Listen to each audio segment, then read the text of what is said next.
Now, Trevor Kavanagh worked for the Sun newspaper when the newspaper famously backed Tony Blair's Labour Party ahead of the 1997 general election. And Trevor joins us now. Trev, welcome to the show. A delight to have you. Look, the Labour Party has always been dogged by its left wing, even before 1997, the Michael Foot years, the Neil Kinnock years, and again in 97. And here we are again.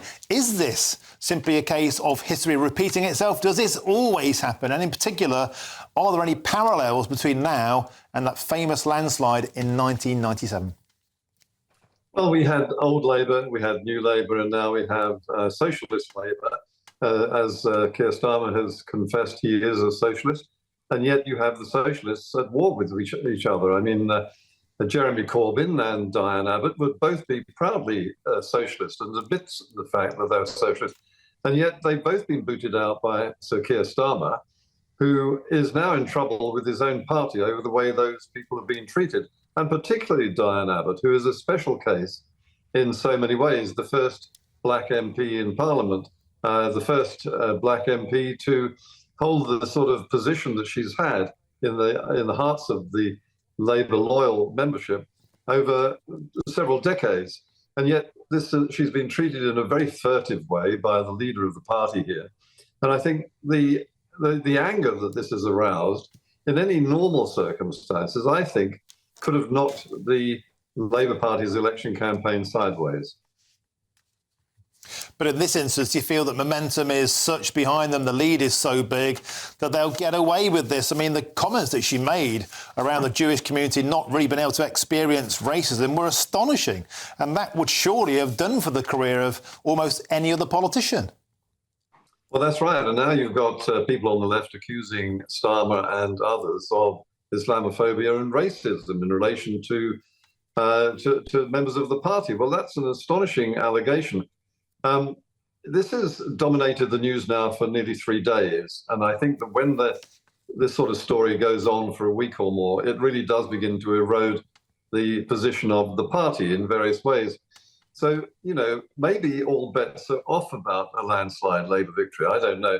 The simple fact is that the Conservative Party is held in such disrepute in the minds of former voters that I think it's going to be a big struggle to get them back. But the question mark hanging over Keir Starmer, ever since the election was declared, is his trustworthiness and his tendency to change his mind and change his position. When you say Labour is a party of change, in that sense, yes, it is. Keir Starmer changes his mind on every issue that he holds dear 1 minute and changes it the next. And Trevor, what do you think needs to be done? They gave Corbyn the boot and they've rolled on without him. Diane Abbott now, they need to select a candidate for that seat in the next few days. Do you think they should go with Diane Abbott as that candidate for continuity, for a quiet life? Or will that look weak? Do they need to win from the centre and give her the boot? It's an extraordinarily difficult situation for Keir Starmer because really it depends upon what Diane Abbott wants to do.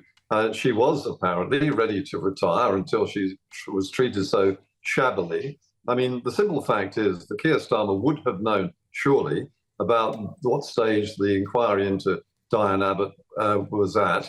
And yet he kept saying that it was still ongoing, even though it had ended at Christmas last year.